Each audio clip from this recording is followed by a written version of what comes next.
Soviet व्यवस्था। Soviet संघ का उदय 1917 की बोल्शेविक क्रांति के बाद हुआ।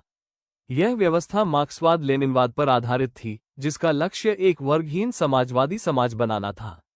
यहाँ एक दलीय शासन था, जिसमें कम्युनिस्ट पार्टी ही पूरी राजनीति को नियंत्रित करती थी।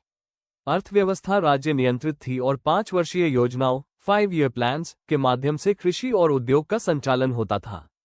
इस मॉडल की प्रमुख उपलब्धियों में तेज औद्योगीकरण, मुफ्त शिक्षा और स्वास्थ्य सुविधाएं, समानता तथा अंतरिक्ष और सैन्य शक्ति का विकास शामिल था। लेकिन इसकी कमजोरियां भी स्पष्ट थीं: लोकतांत्रिक अधिकारों का अभाव, अक्षमता, भ्रष्टाचार, उपभोक्ता वस्तुओं की कमी और अत्यधिक सैन्य बोझ। गोर्बाचेव और विघटन। 1985-1991 मिखाइल गोर्बाचेव के नेतृत्व में सुधारों की शुरुआत हुई, जिन्हें ग्लासस्ट्रोस्ट, पारदर्शिता और पेरेस्ट्रोइका, पुनर्रचना, कहा गया। लेकिन इन सुधारों से राजनीतिक असंतोष, आर्थिक संकट और विभिन्न गणराज्यों में राष्ट्रवाद का उभार हुआ। 1989 में पूर्वी यूरोप में साम्यवादी शासन गिरने लगे और 1991 में सोवियत संघ का विघटन हो गया। इसके साथ ही 15 नए गणराज्यों का उदय हुआ और रूस मुख्य उत्तराधिकारी राज्य बना, जिसने संयुक्त राष्ट्र सुरक्षा परिषद में अपनी स्थायी सीट और परमाणु हथियारों को बरकरार रखा।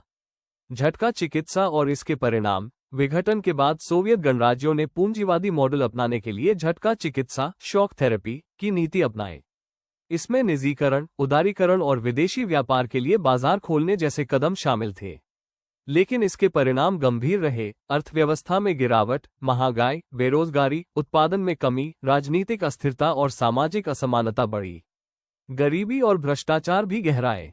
भारत और उत्तर साम्यवादी देश। भारत और सोवियत संघ के संबंध शीत युद्ध के दौरान बहुत घनिष्ठ थे।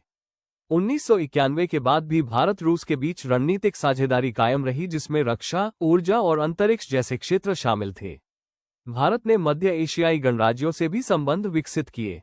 इस बदलाव ने भारत की विदेश नीति को प्रभावित किया, जहां उसे अमेरिका, रूस और अन्य देशों के बीच संतुलन बनाए रखना पड़ा।